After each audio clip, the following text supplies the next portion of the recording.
Lorsque tu es plus fidèle au service, auprès d'un serviteur, c'est comme si ta vie, Dieu te le révèle maintenant. Avant, c'était comme si, en fait, c'est comme un puzzle qui est à côté. L'Éternel te dit, tu vois, le puzzle là, il y a des petits bouts à côté. Ta vie sera comme ça. Mais toi, tu ne le crois pas. Mais il commence à mettre, aux forces, commence à mettre des petits points. Tu dis, mais oui, mon Seigneur, ça commence à prendre forme en fait. Je veux encore aller plus avec toi. Je veux encore continuer avec toi. En fait, c'est dans cette optique que j'ai grandi.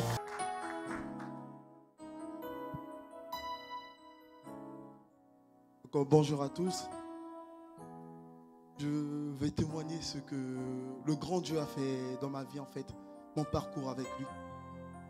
Parce que ce Dieu est merveilleux. Il a des plans pour nous tous en fait.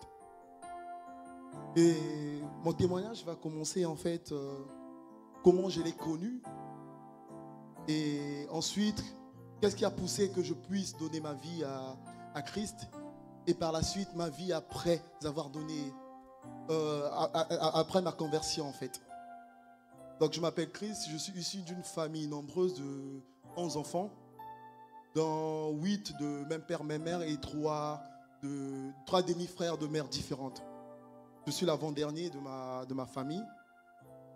Donc, après ma naissance, je peux dire quelques mois, ou bien une année après ma naissance, donc dans mon pays, en 97, il y a eu cette guerre en fait. Cette guerre civile et tout. Et les citadins étaient en train de fuir pour retourner dans les villages. Et dans cette action de fuir la ville pour retourner dans les villages, du coup ma mère, elle s'est rencontrée avec une milice qui bloquait la route et l'accès au village en fait. Ils contrôlaient les gens et tout. Et en gros, ils cherchaient les gens qui étaient nés dans le village de mon père pour les assassiner en fait. C'était les opposants entre le nord et le sud, bref. Et du coup, dans cette optique-là, et lorsqu'ils étaient en train de contrôler, j'étais encore en nourrissant au dos de ma mère. Ils voient les papiers de ma mère et sur ces papiers est écrit qu'il est né dans le village auquel il veut abattre ces gens en fait. Et du coup, ils ramènent ma mère dans une maison, dans une maisonnette qu'ils avaient faite. Ça, c'est ma mère qui est en train de me raconter. Ramène ma mère dans cette maisonnette. Et dans ces maisonnettes, il y avait déjà des cadavres, des gens qu'ils avaient déjà abattus. Et en fait, c'était notre tour de passer à l'abattoir, en fait. Et du coup, moi, au dos de ma mère, je me mets à pleurer. Et un des gens de la milice, peut-être, je ne sais pas qu'est-ce qu'il a pris, il a fait sortir ma mère par derrière. Et il a dit quel est le chemin. Il a dit ne prends pas d'autres chemins, pars par ce chemin et tout. Sinon, tu vas rencontrer encore d'autres gens. Et par la suite, les années ont coulé. Je grandissais et arrivé à la fin de l'année, je crois au somme 2. Et il y avait la deuxième de notre famille en fait, la deuxième de notre famille. Du coup, elle s'est rendue dans le village maternel. Elle avait ses plans de commerce et tout, elle s'est rendue dans le village maternel. Et dans ce village maternel, près d'une rivière, elle a disparu. Et lorsqu'elle a disparu et tout, entre guillemets, c'est soi-disant les sorciers du village qui l'ont fait disparaître. Jusqu'à présent, on ne sait pas là où elle se trouve. Et du coup, lorsqu'elle a disparu, la nouvelle est arrivée en ville, là où on se trouvait. Et du coup, mon père et ma mère se sont dépêchés, ils se sont rendus au village et tout, cherchant des solutions par des sorciers, des voyants, des trucs comme ça, pour savoir où était leur fille. Ils ont épuisé tous les recours. Après, ils sont revenus en ville. Et du coup, le cœur de ma mère était dans cette lamentation. Elle commençait maintenant à chercher la solution, en fait. Et du coup, elle est partie vers la spiritualité. Elle est partie vers la religion catholique. Vu que j'étais dans une école catholique, elle me réveillait à 6 heures, aller à la messe et tout. Après, aller à l'école. Et en continuant dans cette religion catholique, elle a senti que c'était superflu, en fait. Ce n'était pas ce qu'elle voulait.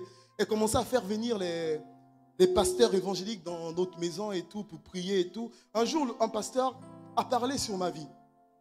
Il a parlé sur ma vie, que je vais servir le Seigneur dans un pays lointain et tout, nanani. Bon. Après, ma mère s'est attachée encore. Et il y avait son frère qui priait dans une église évangélique du combat spirituel. L'a ramené là-bas. Lorsqu'il a ramené là-bas, il s'est senti apaisé et commencé à nous emmener, nous tous. Et de là aussi, j'ai connu ce Jésus. J'ai connu ce Jésus dans mon enfance sans donner ma vie. J'étais vraiment attaché à ce Jésus. Je commençais à prier, à le chercher en étant tout enfant. Je commençais à prier, à le chercher. Et arrivé à l'âge adolescent et tout, je me suis un peu éloigné de lui. Et en m'éloignant de lui, je me suis engouffré en fait dans le monde comme les jeunes de ma génération, boire, avoir des copines. Et il y avait comme un truc en fait, je peux dire, il y avait un esprit de la bagarre en moi. J'aimais trop me battre en fait, des trucs où quartier, les trucs comme ça en fait. J'aimais me battre pour rien en fait. J'étais un enfant qui était calme. Mais lorsque tu touches un membre de ma famille, il faut que je puisse me battre avec toi en fait. Dans cette optique, j'ai continué à grandir. Jusque lorsque je suis arrivé en classe de terminale, j'ai passé mon bac et tout. Ma mère voyait que j'étais toujours dans des trucs qui ne la plaisaient pas. En plus, elle savait ce qui était dit sur ma vie. Et du coup, elle a fait en sorte que je puisse quitter le pays et d'aller rejoindre mon frère. J'ai quitté le pays, j'ai rejoint mon frère, il travaillait en Égypte en tant que diplomate. Je l'ai rejoint là-bas. Et c'est là-bas que je veux faire une rencontre personnelle avec Christ en fait. Dans un pays des musulmans, où on peut dire Christ n'est pas, entre guillemets, mais je fais une rencontre avec Christ. C'est là dans la chambre que je partageais avec un des frères de la famille. Lui, il priait tout le temps. Lorsque dans ses prières, il priait, il m'embêtait, je n'arrivais pas à dormir. Mais je ne pouvais pas le dire vu qu'il était plus âgé. Par respect, je ne pouvais pas le dire. Et un soir, il se mit à prier, il priait. L'atmosphère a changé dans la chambre. Lorsque l'atmosphère a changé dans la chambre, c'est comme si les images de ma vie en train de défiler. Tout ce que j'avais fait en train de défiler devant moi. J'ai dit, mais c'est quoi ça en fait? Et il y a une voix dans mon cœur qui me dit, accepte-le. Tu veux continuer dans les trucs que tu faisais ou bien tu veux l'accepter? Et de là, je l'ai accepté ce soir même. Sur mon lit, je l'ai accepté. Et dès le lendemain matin, je commençais à mettre ma vie en ordre avec les copines que je parlais par téléphone. Je commençais à arrêter. Tout ce que je faisais, je commençais à arrêter en fait. Je commençais à prier, recommencer à prier, à le chercher, à lire la parole. Et après quelques temps, je suis arrivé ici. Je suis arrivé ici et mon frère m'a ramené dans son église. Je me suis fait baptiser. Et pendant que je me suis fait baptiser, je croyais que tout sera beau et rose. Mais là, les problèmes ont commencé. Des problèmes encore plus durs. Je me suis retrouvé dans la rue, dormir dans la rue. Et à un moment, je disais, mais le Dieu que j'ai accepté là, mais en fait, peut-être il existe pas. Je commençais à me remettre en question. J'étais devenu à un moment comme dépressif en fait. J'étais chez moi, enfermé. Je peux passer 3 jours sans sortir. Donc, en fait, c'était comme si une oppression qui était sur moi. Et un jour, il y a un frère qui joue à la batterie ici. Il m'a mis en contact avec Cédric. Et du coup, lorsque je travaillais avec Cédric et tout, il m'a parlé du CRC. Il m'a dit, viens. Je suis venu. Je commençais à venir par habitude. Je viens par habitude, mais un jour, par habitude, j'étais assis derrière. On était en train de prier et tout, dans la prière et tout. Évangéliste, j'avais les yeux fermés. Évangéliste Régis, il vient, il pose sa main droite, je sais pas, je crois sa main droite sur moi. Lorsque j'avais les yeux fermés, en fait, j'ai senti, je voyais sa main. Mes yeux étaient fermés, mais je voyais sa main, elle était toute blanche, qui se posait sur mon cœur.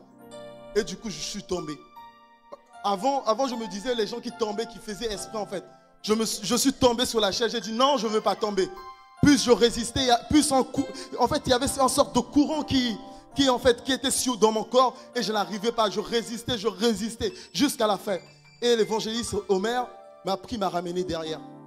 Il a prié, il a parlé sur ma vie.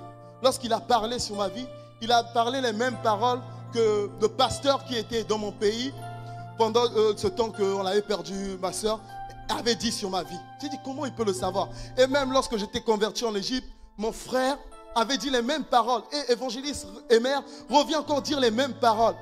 C'est ça qu'il y a eu un déclic en fait. Lorsque j'étais converti, mais j'étais un chrétien charnel.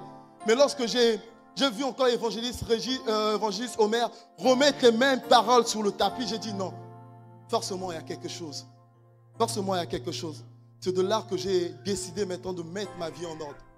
J'ai mis ma vie en ordre, je me suis marié et je continue maintenant à le servir. Je continue à le servir auprès de l'évangéliste Régis. Et c'est au service que j'apprends à être fidèle au service. En fait, lorsque tu es plus fidèle au service auprès d'un serviteur, c'est comme si ta vie, Dieu te le révèle maintenant. Avant, c'était comme si, en fait, c'est comme un puzzle qui est à côté. L'Éternel te dit, tu vois, le puzzle là, il y a des petits bouts à côté. Ta vie sera comme ça. Mais toi, tu ne le crois pas. Mais il commence à mettre, aux forces, commence à mettre des petits points. Tu dis, mais oui, mon Seigneur, ça commence à prendre forme en fait. Je veux encore aller plus avec toi. Je veux encore continuer avec toi. En fait, c'est dans cette optique que j'ai grandi.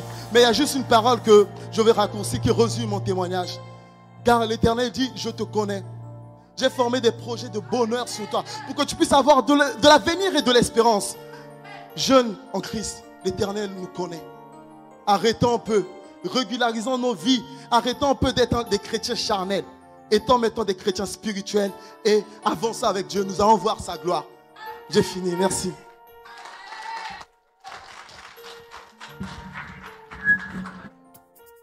Amen.